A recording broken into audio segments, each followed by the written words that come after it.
हम चैप्टर करने वाले हैं उसका नाम क्या है, स्ट्रक्चरल ऑर्गेनाइजेशन इन एनिमल्स। ठीक है, और ये जो भी नोट्स आपके सामने दिखाई दे रहे हैं ये एनसीईआरटी स्मैशर के नोट्स हैं जो आपको वेबसाइट पे मिल जाएंगे। आप चाहो तो इस वीडियो को लाइक भी कर सकते हो। तो बिना टाइम वेस्ट के स्टार्ट करते हैं अपना चैप्टर। देखो सबसे पहले अपने को देखना है कि एनिमल्स के अंदर, ठीक है, एनिमल्स के अंदर जो टिश्यू हैं वो कितने टाइप के होते हैं। तो एनिमल्स के अंदर टिश्यू 4 टाइप के होते हैं। एक होगा कौन सा, एपिथेलियल टिश्यू होगा, एक कनेक्टिव टिश्यू होगा, एक मस्कुलर टिश्यू होगा, एक न्यूरल टिश्यू होगा। देखिए अब यहां पे एक बात देखिए, मस्कुलर टिश्यू के बारे में हम लोकोमोशन एंड मूवमेंट उस चैप्टर में डिटेल में पढ़ते हैं कि मसल कितने टाइप की होती है, मसल में क्या होता है वो सब। और न्यूरल टिश्यू के बारे में हम नर्वस सिस्टम जो अपना चैप्टर है ना, नर्वस सिस्टम वाले चैप्टर में हम डिटेल में पढ़ते हैं। तो बेसिकली इस वाले चैप्टर में अपने को डिटेल में कौन से पढ़ने हैं, एपिथेलियल पढ़ना है और कनेक्टिव पढ़ना है। तो पहले हम स्टार्ट करने जा रहे हैं किसके पास, एपिथेलियल टिश्यू के साथ हम स्टार्ट करने जा रहे हैं। ठीक है, अब देखो एपिथेलियल टिश्यू के बारे में क्या लिखा हुआ है, has free surface which faces either a body fluid और आउटसाइड एनवायरनमेंट। ठीक है, अब देखो सिंपल सी बात है, मान लो ये कोई इंसान है, ये कोई इंसान है, ये इसका हाथ है, मान लो ये इसका हाथ बना देता हूं। ठीक है, अब एपिथेलियल टिश्यू मान लो यहां पे है। अब वो फ्री सरफेस है, यानी या तो बाहर एनवायरनमेंट को फेस करेगा, यानी बॉडी के अंदर साइड जो फ्लूइड होगा उसको वो फेस करेगा। ठीक है, बेसिकली कवरिंग होती है। देखो एपी मतलब क्या होता है, ऊपर, है ना, तो बॉडी की कवरिंग एक तरीके से ये यूज होता है। ठीक है, तो क्या है, कवरिंग प्रोवाइड करता है। वही बात यहां पे बताई गई है कि कवरिंग प्रोवाइड करता है, या फिर लाइनिंग बोल लो आप, लाइनिंग वो प्रोवाइड करता है।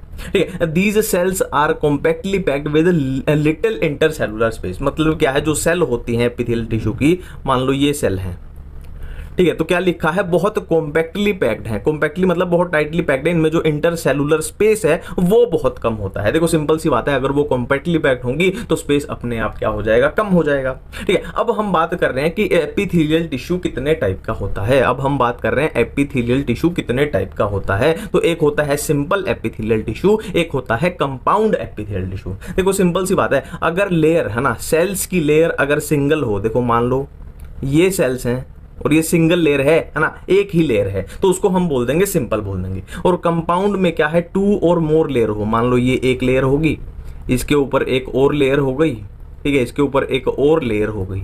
ठीक है, तो क्या है, लेयर सिर्फ एक हो तो वो हो जाएगा सिंपल एपिथेलियल टिश्यू, और एक ना 2 या 2 से ज्यादा लेयर हो वो हो जाएगा अपना कंपाउंड एपिथेलियल टिश्यू। अब बारी बारी से बात करेंगे, पहले सिंपल के बारे में फिर कंपाउंड के बारे में। तो सिंपल एपिथेलियल टिश्यू हम देखने वाले हैं जो कि 3 टाइप का होता है। कौन सा, एक होगा स्क्वेमस एपिथेलियम, एक क्यूबॉइडल होगा और एक क्या होगा, कोलुमनार होगा। तो ये बात तो हम ऑलरेडी कर चुके हैं कि सिंपल वाले में जो सेल की लेयर होगी वो सिर्फ एक होगी, है ना। अब सेल की लेयर तो एक है पर सेल की शेप भी तो अलग अलग हो सकती है। जैसे स्क्वेमस की बात करें तो इसमें देखो सेल की शेप कैसी है, फ्लैट सेल है इसमें, बिल्कुल देखो ये देखो फ्लैट सेल दिखाई दे रही है। और क्यूबॉइडल में नाम में ही पता लग रहा है, क्यूबॉइडल यानी क्यूब लाइक, है ना, देखो ये क्यूब शेप है, क्यूब शेप है। ठीक है, और कोलुमनार में कॉलम जैसी सेल है, कॉलम जैसी यानी इनकी हाइट बहुत ज्यादा होगी, हाइट बहुत ज्यादा होगी और उनकी चौड़ाई थोड़ी कम है, हाइट बहुत ज्यादा होगी। ठीक है, बट यहाँ पे एक आपको पॉइंट याद रखना है, कोलुमनार में जो सेल्स होती हैं इनके न्यूक्लियस जो है इनके बेस पे प्रेजेंट होता है। न्यूक्लियस देखो बेस पे दिखाई दे रहा है अपने को। ठीक है, वो ये टॉल एंड सिलेंडर सेल है और न्यूक्लियस वो है अब बेस पे है। अब बात कर लेते हैं फंक्शन की, देखो सिंपल एपिथेलियल टिश्यू का, सिंपल एपिथेलियल टिश्यू के 3 फंक्शन हो सकते हैं, 3 फंक्शन। एक तो क्या होगा, डिफ्यूजन, एक क्या होगा, एक इसका फंक्शन होगा डिफ्यूजन, एक इसका फंक्शन होगा सिक्रीशन, एक होगा सिक्रीशन और एक होगा अब्जॉर्प्शन, एक होगा अब्जॉर्प्शन। ठीक है, अब यहाँ पे हमने 3 टाइप की सेल देखी, एक स्क्वेमस, एक क्यूबॉइडल, एक कोलुमनार। ठीक है, तो जो स्क्वेमस होती है ना वो क्या करती है, डिफ्यूजन, वो डिफ्यूजन परफॉर्म करती है, ये वाला डिफ्यूजन। और ये 2 बच गई, क्यूबॉइडल और कोलुमनार दोनों क्या करती हैं, सिक्रीशन एंड अब्जॉर्प्शन, दोनों क्या करती हैं, देखो ये secretion and absorption, secretion and absorption, और ये क्या करती है, डिफ्यूजन करती है। सिंपल सी बात है। ठीक है, अब देखो यहाँ पे लॉजिक की बात है, इनको याद करना नहीं है, अपने को लॉजिक से देखना है। खिचड़ी को एक बार मिटा लेते हैं, लॉजिक से देखना है। देखो मैंने अभी अभी बोला कि इसका फंक्शन क्या होता है, डिफ्यूजन होता है। डिफ्यूजन मान लो हो रही है, ऑक्सीजन की डिफ्यूजन हो रही है। अब ऑक्सीजन की डिफ्यूजन कहां पे होती है, देखो अब ब्लड वेसल है ना, ब्लड के थ्रू ही तो होती है, ब्लड वेसल के थ्रू ही ऑक्सीजन की डिफ्यूजन होती है, तो वहां पे अपनी पाई जाएगी, है ना, क्या, स्क्वेमस एपिथेलियम। और क्या है, ऑक्सीजन की डिफ्यूजन कहां पे होती है, एयर सैक्स ऑफ लंग्स, है ना, लंग्स में जो एल्वियोलाई होती है वहां से ऑक्सीजन का एक्सचेंज होता है, तो वहां पे ये पाई जाएगी। सिंपल सी बात है, याद क्या किया इसमें। ठीक है, नेक्स्ट हम बात कर रहे हैं कि ये अपना क्यूबॉइडल और कोलुमनार का फंक्शन कैसे याद करें। देखो सिंपल सी मैं आपको इसमें बेसिक ट्रिक बताऊंगा। देखो क्यूबॉइडल जो होती है ना वो अपना यूरिनरी ट्रैक में पाई जाएगी, यूरिनरी ट्रैक, ये बेसिक ट्रिक बता रहा हूँ, ठीक है। और कोलुमनार जो होती है वो डाइजेस्टिव ट्रैक में पाई जाएगी, डाइजेस्टिव सिस्टम में। यूरिनरी ट्रैक देखो यहाँ पे ट्यूबुलर पार्ट ऑफ नेफ्रॉन आपको दिखाई देगा, एक डक्ट ऑफ ग्लैंड भी याद रखना है, पर ट्यूबुलर पार्ट ऑफ नेफ्रॉन ये क्वेश्चन बहुत पूछा जाता है। और ये कोलुमनार मैंने बोला डाइजेस्टिव सिस्टम के रिलेटेड होती है, तो देखो स्टमक में पाई जा रही है, इंटेस्टाइन में पाई जा रही है, ठीक है। मैंने क्या बोला, ये अपने को डिफ्यूजन से याद आ जाएगी, डिफ्यूजन यानी ऑक्सीजन का डिफ्यूजन याद रख लेना, एल्वियोलाई में होता है, ब्लड वेसल के थ्रू होता है, ठीक है। और इसमें सिक्रीशन एंड अब्जॉर्प्शन होगा, यूरिनरी ट्रैक में पाई जाएगी और तो नेफ्रॉन में पाई जाएगी। ये डाइजेस्टिव में पाई जाएगी यानी स्टमक में, इंटेस्टाइन में ये अब पाई जाएगी, ठीक है। अब देखिए, अब फर्दर खिचड़ी को मिटा लेता हूं यहां से मैं। देखो अब मैं आपके सामने दो बातें करने जा रहा हूं, आगे दो बातें करने जा रहा हूं, और उन दोनों बातों के लिए स्क्वेमस के ऊपर बड़ा सारा कांटा मार दो, स्क्वेमस के ऊपर बड़ा सारा कांटा मार दो। वो दो बातें सिर्फ किसके रिलेटेड हैं, कुबॉइडल और कोलुमनार के रिलेटेड हैं। तो क्या बोला गया है कि अगर कुबॉइडल या फिर कोलुमनार सेल के ऊपर सीलिया प्रेजेंट हो,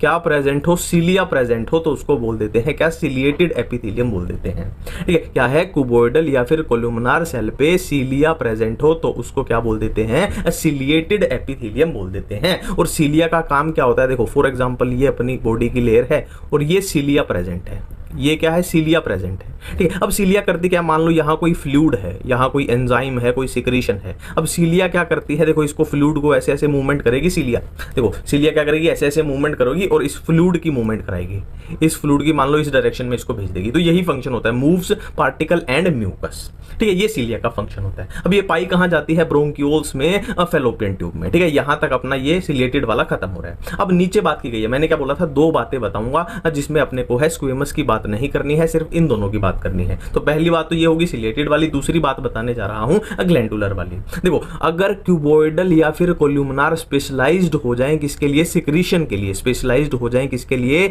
सिक्रीशन के लिए, तो उनको बोल दिया जाता है ग्लैंडुलर एपिथेलियम। देखो नाम में ही आ रहा है ग्लैंड, ग्लैंड क्या करता है, सिक्रीशन ही तो करता है, सिंपल सी बात है, ठीक है। तो अब ये यूनिसेलुलर भी हो सकते हैं, मान लो ऐसा हो गया सिर्फ एक सेल है, यूनिसेलुलर भी हो सकते हैं, और क्या है, मल्टी सेलुलर भी हो सकते हैं। मल्टी सेलुलर मतलब सेल का गुच्छा बन जाएगा, सेल का गुच्छा यानी क्लस्टर बन जाएगा, ठीक है। यूनिसेलुलर का एग्जांपल आपको याद रखना है, यहां से क्वेश्चन पूछा जाएगा, गोबलेट सेल यूनिसेलुलर का एग्जांपल है गोबलेट सेल, और मल्टी सेलुलर का एग्जांपल क्या है, सलाइवरी ग्लैंड। एक बार फिर से मैं आपको बता देता हूं, देखो ग्लैंडुलर एपिथेलियम में क्या है, यूनिसेलुलर भी हो सकती है, सिर्फ एक सेल है, आइसोलेटेड सेल है। मल्टी सेलुलर यानी क्लस्टर ऑफ सेल यानी सेल का गुच्छा बन जाएगा। एग्जांपल इसका गोबलेट सेल है यूनिसेलुलर का, मल्टी सेलुलर का एग्जांपल है सलाइवरी ग्लैंड, ठीक है। हम बात करते हैं हम कंपाउंड एपिथेलियम की। देखो याद करो हमने क्या पढ़ा था, एक थी सिंपल और एक थी क्या, कंपाउंड थी, जिसमें है ना मल्टी लेयर आ रही थी। सिंपल हमने देख लिया कि 3 टाइप की होती है, अब हम बात कर रहे हैं किसकी, कंपाउंड की बात कर रहे हैं, ठीक है। देखो हमने सिंपल की बात की थी कि सिंपल एपिथेलियम के 3 फंक्शन होते हैं, एक डिफ्यूजन, एक सिक्रीशन, एक अब्जॉर्प्शन। बट कंपाउंड एपिथेलियम के फंक्शन की बात करें तो ये प्रोटेक्शन प्रोवाइड कराता है, ये प्रोटेक्शन प्रोवाइड कराता है। प्रोटेक्शन पहली बात हो गई है ना, स्ट्रेस के अगेंस्ट, पहला पॉइंट हो गया। दूसरा मल्टी लेयर होती है, ये तो हम बात कर चुके हैं कि सिंपल क्या था, एक लेयर थी, और कंपाउंड में मल्टी लेयर थी, ये भी बात हम कर चुके हैं। ये कहां पे पाई जाती है, बक्कल कैविटी, फेरिंक्स से सलाइवरी ग्लैंड के डक्ट्स में पाई जाती है, तीसरी बात हो गई। इससे ज्यादा आपके एनसीईआरटी में क्वेश्चन पूछा नहीं जाएगा, ठीक। नेक्स्ट सेल जंक्शन की बात कर रहे हैं। देखो सेल जंक्शन अपने पास 3 टाइप के पाए जाएंगे, कौन से, tight junction, adhering junction and gap junction, ठीक है। अब इनको याद कैसे करें, देखो टी ली, देखो टी और ली है ना, दोनों सेम वर्ड लग रहे हैं, टी ली, ठीक है। अब टी से अपने को क्या याद आएगा, LEA यानी लीकिंग याद आएगा, यानी ये लीकिंग को स्टॉप करता है। नेक्स्ट याद रखना A फॉर अंबुजा सीमेंट, याद रखना A फॉर अंबुजा सीमेंट, ये सीमेंटिंग परफॉर्म करता है। नेक्स्ट गैप क्या है, देखो नाम से ही पता लग रहा है, गैप यानी गैप है, ठीक है। मान लो ये दीवार है और इसमें यहाँ पे ये गैप है, यहाँ पे ये गैप है, तो गैप किस लिए है कि किसी चीज का ट्रांसफर हो पाए ना, किस चीज का ट्रांसफर करना है, आयंस का ट्रांसफर हो पाए, मॉलिक्यूल्स का। अब मॉलिक्यूल्स छोटे तो ट्रांसफर होते ही होते हैं, पर कई बार क्या है, समटाइम्स बड़े मॉलिक्यूल भी ट्रांसफर होते हैं। एनसीईआरटी में जैसे लिखा हुआ है, मैंने भी वही लैंग्वेज यहाँ पे यूज की है, ठीक है। तो यहाँ पे अपना क्या खत्म हो गया, एपिथेलियल टिश्यू खत्म हो गया। याद कीजिए एक बार फिर से, मैं आपको रिमाइंड करा देता हूँ हम कैसे कर रहे थे फ्लो अपना। देखिए अपने को क्या है, एपिथेलियल टिश्यू खत्म हो चुका है, अब हम क्या पढ़ने वाले हैं, कनेक्टिव टिश्यू पढ़ने वाले हैं। ये अपना मसल वाले में है, ये न्यूरल स्ट्रक्चरल वाले में है, उसी के चैप्टर में होगा। ठीक है, अब हम क्या पढ़ने वाले हैं, कनेक्टिव टिश्यू पढ़ने वाले हैं। ठीक है, तो कनेक्टिव टिश्यू देखो नाम से ही पता लग रहा है, कनेक्टिव टिश्यू, नाम से ही पता लग रहा है कनेक्टिव टिश्यू मतलब ये क्या करता है, ये लिंकिंग करता है ना, जोड़ता है, नाम से पता लग रहा है कनेक्टिव टिश्यू यानी कनेक्शन बनाता है दो चीजों के बीच। ठीक है, और चीजें कौन सी होंगी, टिश्यू या ऑर्गन वही तो सब होंगे बॉडी में। अब बॉडी में टेबल कुर्सी तो होंगी नहीं, वही तो होंगी। ठीक है, कनेक्शन प्रोवाइड करता है। ठीक है, अब क्या है, इसका एक बहुत बड़ा क्वेश्चन पूछा जाता है, बहुत अच्छा क्वेश्चन पूछा जाता है कि most abundant and widely distributed in body. देखो अगर ये पूछ लिया जाए कि कौन से टिश्यू का वेट वजन सबसे ज्यादा होता है, तो मसल वाले टिश्यू का वजन सबसे ज्यादा होता है। बट अगर पूछ लिया जाए कि most abundant and widely distributed in body, तो आंसर क्या जाएगा, कनेक्टिव टिश्यू जाएगा, एनसीईआरटी की लाइन है। ठीक है, बिल्कुल क्लियर है। अब देखो यहां पे क्या होता है कि कनेक्टिव टिश्यू में एक्सेप्ट ब्लड क्या होते हैं, सेल सीक्रेट फाइबर। देखो क्या है, बेसिकली क्या है, अगर खाली हम ब्लड को छोड़ दें, ब्लड एक कनेक्टिव टिश्यू है, खाली अगर हम ब्लड को छोड़ दें तो बाकी के सारे कनेक्टिव टिश्यू में क्या पाए जाएंगे, अपने फाइबर्स पाए जाएंगे। और फाइबर्स कौन से होते हैं, कोलेजन होते हैं, इलास्टिन होते हैं। ठीक है, अब देखो कोलेजन है, इलास्टिन है, तो फाइबर्स करते क्या है, स्ट्रेंथ प्रोवाइड करते हैं, स्ट्रेंथ है ना, और इलास्टिन है यानी इलास्टिसिटी प्रोवाइड करेगा, फ्लेक्सिबिलिटी प्रोवाइड करेगा। ठीक है, और कोलेजन तो हमेशा स्ट्रेंथ ही प्रोवाइड करता है। ठीक है, अब देखो ये मैट्रिक्स ये छोड़ दो, अभी ये आगे अपने आप क्लियर हो जाएगा आपका। देखो अब कनेक्टिव टिश्यू को आप तीन टाइप में डिवाइड कर दो, एक होंगे कौन से, लूज कनेक्टिव टिश्यू, एक डेंस कनेक्टिव टिश्यू, एक स्पेशलाइज्ड कनेक्टिव टिश्यू। अब लूज कनेक्टिव टिश्यू कौन से होते हैं, एक होता है एरियोलर, एक एडिपोस होता है। डेंस में रेगुलर हो जाएंगे, इररेगुलर हो जाएंगे, है ना। स्पेशलाइज्ड में क्या हो जाएंगे, ब्लड, बोन एंड कार्टिलेज। ठीक है, अब बारी बारी से बात करेंगे, पहले लूज कनेक्टिव टिश्यू के बारे में बात करते हैं। देखो नाम में आ रहा है लूज कनेक्टिव टिश्यू, मतलब क्या है, इसमें सेल्स और फाइबर्स जो हैं वो लूजली अरेंज होते हैं, इसीलिए इसको लूज बोला गया है। और इसका ग्राउंड सब्सटेंस कैसा होता है, सेमी फ्लूइड होता है ना, पूरे तरीके से सॉलिड नहीं है, पूरे तरीके से लिक्विड नहीं है, सेमी फ्लूइड है, जेली जैसा। ठीक है, अब इसमें अपने को दो पढ़ने हैं, कौन सा, एक एरियोलर, एक एडिपोस। देखो कुछ चीजें इनमें कंफ्यूज क्या करेंगी, जैसे दोनों में ही क्या है, बीनीथ द स्किन प्रेजेंट होता है, बीनीथ द स्किन के नीचे प्रेजेंट होता है। ठीक है, और क्या है यहाँ पे क्वेश्चन मैं आपको बताता हूं, आपसे अगर क्वेश्चन पूछ लिया जाए कि फैट की स्टोरेज के लिए कौन सा यूज होता है, फैट की स्टोरेज के लिए, तो वहां पे आपका आंसर जाएगा एडिपोस जाएगा, एरियोलर नहीं जाएगा। ठीक है, फैट की स्टोरेज के लिए, ये आपको यहाँ पे याद रखना है। नेक्स्ट हम बात कर रहे हैं डेंस कनेक्टिव टिश्यू की बात कर रहे हैं, डेंस कनेक्टिव टिश्यू की बात कर रहे हैं। ये क्या होता है, डेंस रेगुलर भी हो सकता है, इररेगुलर भी हो सकता है। ठीक है, अब नाम से ही पता लग रहा है रेगुलर कैसे होगा। देखो अगर मान लो ये फाइबर हैं, अगर ये बिल्कुल पैटर्न में ऐसे पैरेलली अरेंज हो, ऐसे देखो रेगुलर बिल्कुल पैटर्न में अरेंज है, तो ये हो जाएगा डेंस रेगुलर। और इररेगुलर में मतलब देखो ये फाइबर हैं, कोई ऐसे पड़ा है, कोई ऐसे पड़ा है, कोई ऐसे पड़ा है, इररेगुलरली पड़े हैं, तो ये हो जाएगा अपना क्या हो जाएगा, डेंस इररेगुलर हो जाएगा। वही बातें यहाँ पे लिखी है, पैरेलल बंडल में अरेंज है, और यहाँ पे क्या है, अरेंज ओरिएंटेड डिफरेंटली, इधर उधर ऐसे ही पड़े हुए हैं। ठीक है, अब बात यह है कि डेंस रेगुलर प्रेजेंट कहाँ होता है, कहाँ प्रेजेंट होता है, टेंडन्स में एंड लिगामेंट्स में, टेंडन्स में एंड लिगामेंट में, और ये स्किन रीजन में प्रेजेंट होता है। ठीक है, अब यहाँ पे आपको याद क्या रखना है कि टेंडन जो है वो मसल को बोन से जोड़ता है, और लिगामेंट बोन को बोन से जोड़ते हैं। ठीक है, मैंने क्या बोला, जो टेंडन है वो क्या है, मसल को बोन से जोड़ता है, और लिगामेंट बोन को बोन से जोड़ती है। ये बात आपको यहाँ पे याद रखनी है। नेक्स्ट हम बात करने वाले स्पेशलाइज्ड के बारे में बात करेंगे। देखिए स्पेशलाइज्ड के बारे में अपने को यहाँ पे बोन पढ़नी है और कार्टिलेज पढ़नी है। ब्लड वाला तो अपना जो चैप्टर है ना, कौन सा, body fluids and circulation, blood के बारे में हम वहां पे डिटेल में पढ़ते हैं ना, आरबीसी, डब्ल्यूबीसी, प्लेटलेट्स और वो सब, प्लाज्मा सब डिटेल में पढ़ते हैं। तो अब हम नेक्स्ट पढ़ने वाले हैं कार्टिलेज, कार्टिलेज। देखो कार्टिलेज और बोन को मैं थोड़ा रिलेट करके पढ़ाऊंगा। ठीक है, पहले यहाँ पे नोन लिख लो, नोन क्यों लिख लो वो भी बताऊंगा। ठीक है, तो इन दोनों को रिलेट करके पढ़ाऊंगा। देखो जो कार्टिलेज की सेल्स होती हैं उनको क्या बोला जाता है, कोंड्रोसाइट बोला जाता है। देखो कोंड्रो वर्ड ही कार्टिलेज से आया, कोंड्रोसाइट बोला जाता है। और जो बोन्स की जो सेल होती है उनको ओस्टियोसाइट बोला जाता है ना। आपने सुना भी होगा ओस्टियोपोरोसिस, मतलब बोन के रिलेटेड वो बीमारी है। तो ओस्टियो वर्ड जो है वो किसके है, बोन के रिलेटेड होता है। तो साइट मतलब क्या होता है, सेल, ओस्टियो मतलब बोन। तो ये हो गई अपनी बोन की सेल्स होगी, और ये क्या हो गई, अपनी कार्टिलेज की सेल होगी। ठीक है, अब देखो कार्टिलेज का जो इंटरसेलुलर मटेरियल है वो सॉलिड है और प्लाएबल है। प्लाएबल मतलब है ना, थोड़ा सा आप दबाओगे तो दब जाएगा, जैसे रबड़ होती है ना अपनी, वो मिटाने वाली रबड़ होती है, दबाओगे तो थोड़ा दब जाएगा। जबकि बोन की बात करें तो इसका ग्राउंड सब्सटेंस जो है वो हार्ड है ना। बोन, हड्डियां सबकी हार्ड होती हैं, ये तो आपको पता ही है। नॉन प्लाएबल है, मतलब हड्डी को आप दबाओगे तो वो नहीं दबेगी, है ना, इतनी हार्ड होती है हड्डी। ठीक है, और क्या है, सबको पता है कि bone rich in calcium and collagen, है ना। कैल्शियम बहुत सारा होता है, हड्डियां बोलते हैं ना कि कैल्शियम खाओ हड्डियां मजबूत हो जाएंगी, वो बोलते हैं। ठीक है, अब यहाँ पे एक बात लिखी गई है, देखो जब एम्ब्रियो होता है ना, तो एम्ब्रियो में मोस्टली जो स्केलेटन होता है वो कार्टिलेज का होता है, पर जैसे जैसे एम्ब्रियो की डेवलपमेंट होती है, वो बड़ा होता जाता है, तो क्या है, कार्टिलेज जो है वो बोन से रिप्लेस हो जाते हैं। ठीक है, कार्टिलेज क्या है, बोन में कन्वर्ट होते जाएंगे जैसे जैसे इंसान बड़ा होता जाएगा ना, बच्चा एम्ब्रियो से आगे डेवलपमेंट होती जाएगी। अब कार्टिलेज कहाँ कहाँ प्रेजेंट होता है, तो एनसीईआरटी के एग्जांपल याद करें तो tip of nose, outer ear, है ना, और क्या है, जॉइंट बिटवीन क्या, वर्टिब्रल कॉलम, लिम्स में और हैंड्स में प्रेजेंट होता है। कॉन्ड्रोब्लास्ट इसको छोड़ दो, आपके काम की इतनी कोई चीज नहीं है। इधर बात करें बोन की, देखो इसमें आप एक बात रफ डायग्राम से याद रखना कि एक स्पेस होता है जिसको हम क्या बोलते हैं, लैक्यूना बोलते हैं। और लैक्यूना एक स्पेस है और इसके अंदर कौन सी सेल प्रेजेंट होती है, बोन सेल। बोन सेल मतलब है इसके अंदर ओस्टियोसाइट प्रेजेंट होती है ना, तो ये आपको याद रखनी है। वही चीज है कि लैक्यूना एक स्पेस होता है जिसके अंदर ओस्टियोसाइट प्रेजेंट होती है। इस रफ डायग्राम से ये याद रख लेना। और क्या है, बोन्स जो हड्डियां हैं वो अपने को स्ट्रक्चरल फ्रेमवर्क प्रोवाइड कराती हैं, मतलब हमारे शरीर से हड्डियां निकल जाएं तो सोच सकते हो आप हमारी बॉडी कैसे, है ना।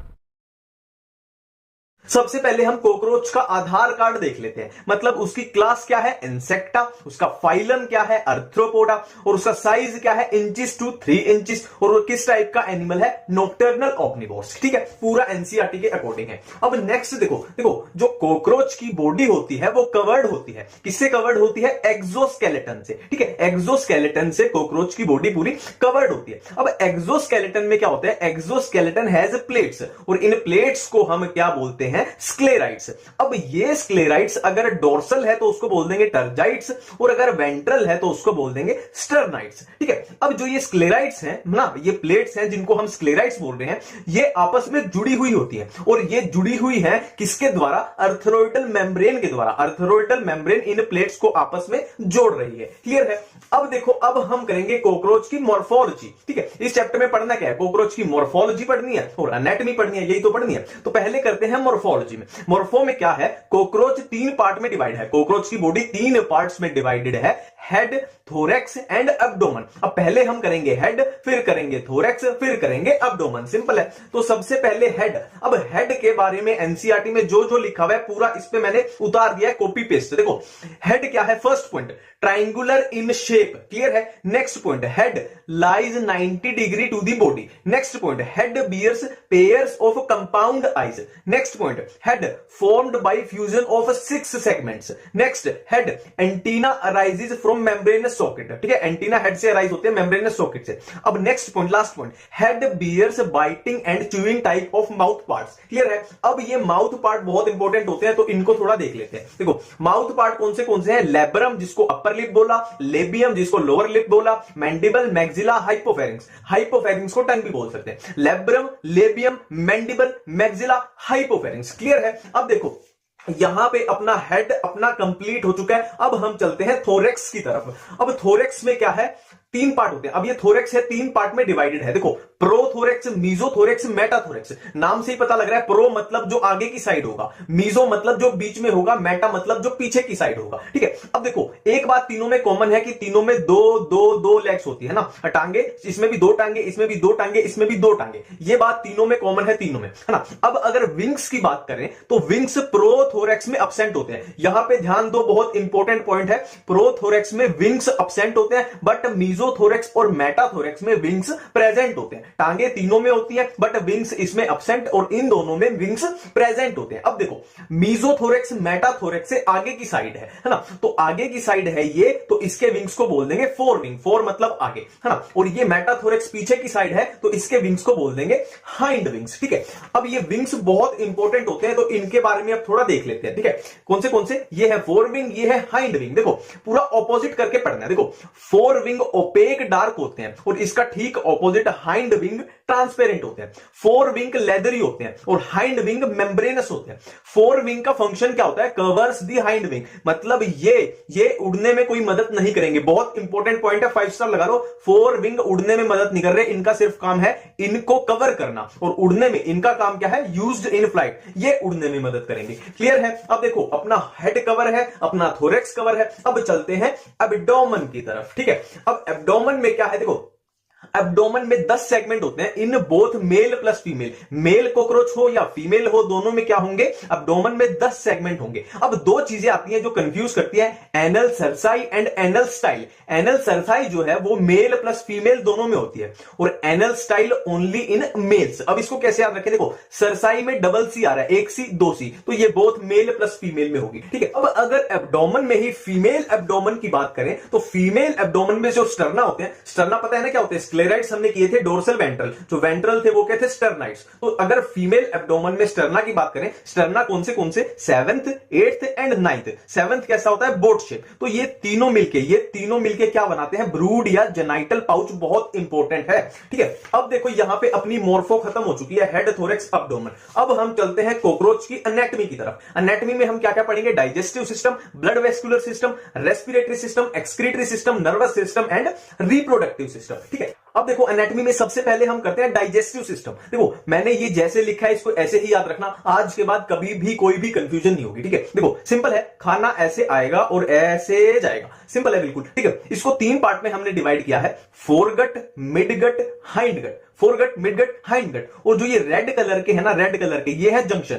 फोरगट और मिडगट के बीच का जंक्शन ये रेड कलर में है, मिडगट और हाइंडगट के बीच का जंक्शन ये रेड कलर में है। सिंपल है, देखो अब खाना कैसे जाएगा, माउथ, माउथ के बाद फिर फेरिंग्स, फिर इसोफेगस, फिर क्रोप, फिर गिजार्ड, फिर मिजेंटोरन, फिर इलियम, फिर कोलोन, फिर रेक्टम। क्लियर है इतनी बात। अब देखो ये जंक्शन की बात कर लेते हैं। फोरगट और मिडगट के बीच का जंक्शन है हेपेटिक सिक्के। हेपेटिक सिक्के कितने होते हैं, नंबर में 6 से 8। और मिडगट और हाइंडगट के बीच का जंक्शन है मालफिजियन टिब्यूल, ये कितने होते हैं, 100 से 150 होते हैं नंबर में, ठीक है। अब अगर बात करें, अगर स्पेसिफिक फंक्शन की बात करें तो सिर्फ 4 चीजों का फंक्शन याद रखना है और कुछ नहीं है इसमें, एनसीईआरटी में पढ़ के देख लेना। 4 चीजों का फंक्शन याद रखना है, कौन से, देखो क्रोप, क्रोप का फंक्शन क्या होता है, storage of food, number 1। Number 2 gizzard, देखो गिजार्ड में जेड बने हुए हैं, नुकीले हैं, तो नुकीले से याद आ जाएगा कि ये ग्राइंडिंग ऑफ फूड करता है। Crop storage of food, gizzard grinding of food, number 2 हो गया। नंबर 3 है हेपेटिक सिक्की। हेपेटिक वर्ड यूज होता है लीवर के लिए, तो इसके हमें याद आ जाएगा कि ये डाइजेशन कराएगा। नंबर 3 हो गया अपना, ये कराएगा डाइजेशन।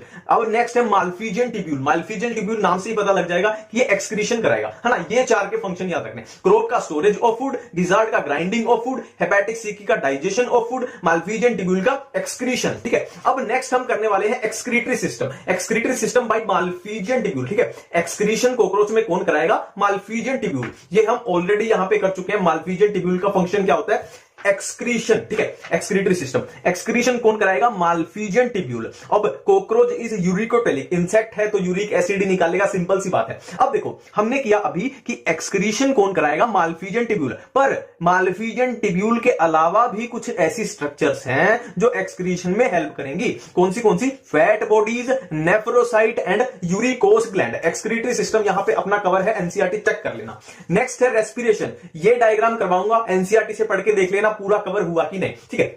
ये है स्पाइरेकल जो कितने होते हैं, 10 पेयर्स। ये है ट्रेकिया, ये है ट्रेकियोस। अब इसमें कुछ भी याद नहीं करना, कुछ भी समझना नहीं है। देखो स्पाइरेकल्स को रिप्लेस कर दो नोस्ट्रिल से, अपने जो नाक हैं स्पाइरेकल से उसको रिप्लेस कर दो। ट्रेकिया को अपनी ट्रेकिया ही रहने दो और ट्रेकियोल्स को रिप्लेस कर दो अपनी अल्वियोलाई से। अब सारे क्वेश्चन हो जाएंगे। देखो स्पाइरेकल से क्या होगा, एयर जो भी ऑक्सीजन है अंदर घुसेगी, फिर ट्रेकिया के थ्रू कहां जाएगी, अल्वियोलाई यानी ट्रेकियोल्स तक। और जो गैसेस का एक्सचेंज है वो कहां पे होगा, गैसेस का एक्सचेंज अपने में कहां पे होता है, अल्वियोलाई और ब्लड वेसल में, और इसमें भी कहां पे होगा, ट्रैकियोल्स में। गैसेस का एक्सचेंज होगा ट्रैकियोल्स में। सिंपली कुछ नहीं करना, सारे क्वेश्चन हो जाएंगे। स्पाइरेकल नोस्ट्रिल है, ट्रेकिया रखो, ट्रैकियोल्स को अल्वियोलाई बना दो, सारे क्वेश्चन हो जाएंगे।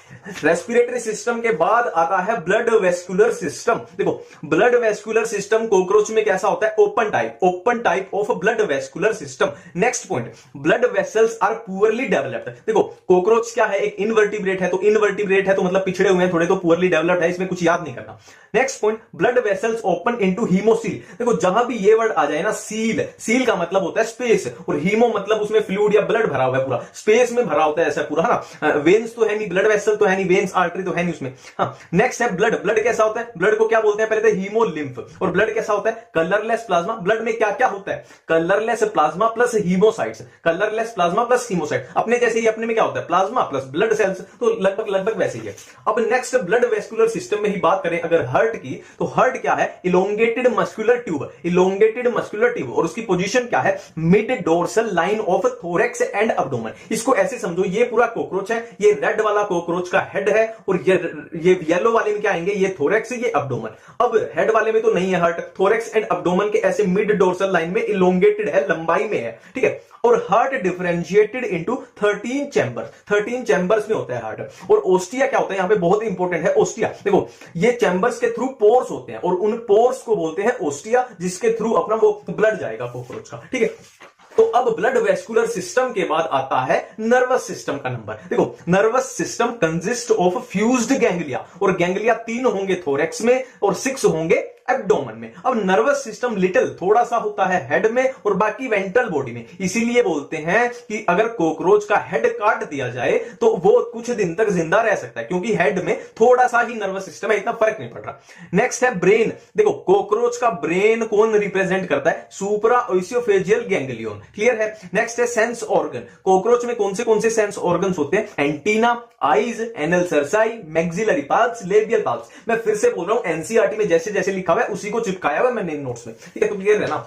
अब नर्वस सिस्टम में ही बात करते हैं कंपाउंड आइज की। देखो, कंपाउंड आइज, आंखें हैं तो 2 होंगी, ठीक है। ये कंपाउंड आइज का नंबर कितना? 2। अब एक कंपाउंड आई में 2000 हेक्सागोनल ओमाटिडिया होते हैं। एक कंपाउंड आई में 2000 हेक्सागोनल ओमाटिडिया होते हैं, ठीक है। अब ये ओमाटिडिया क्या करते हैं? रिसीव सेवरल इमेजेस, बहुत सारी इमेजेस को रिसीव करते हैं, और बहुत सारी इमेजेस होंगी तो ऐसे पैचेस बन जाएंगे। तो जब पैचेस बनते हैं तो उसको क्या बोलते हैं? Mosaic pattern. तो मोजेक विजन होता है कॉकरोच में, बहुत इंपॉर्टेंट है। अब इसकी खासियत क्या है? मोर सेंसिटिविटी एंड लेस रिजोल्यूशन। अब इसकी वजह से, इस सारे सिस्टम की वजह से कॉकरोच का विजन कैसा होता है? नॉक्टर्नल एलिमेंट हो, नॉक्टर्नल एनिमल होता है वो, ठीक है। अब नेक्स्ट है रिप्रोडक्टिव सिस्टम। रिप्रोडक्टिव सिस्टम में पहले करेंगे मेल रिप्रोडक्टिव सिस्टम, फिर करेंगे फीमेल रिप्रोडक्टिव सिस्टम। एक तरह से ये मेल रिप्रोडक्टिव सिस्टम का रास्ता है, जैसे अपने में होता है लगभग वैसे ही चलता है कि टेस्टिस की पोजीशन क्या होती है?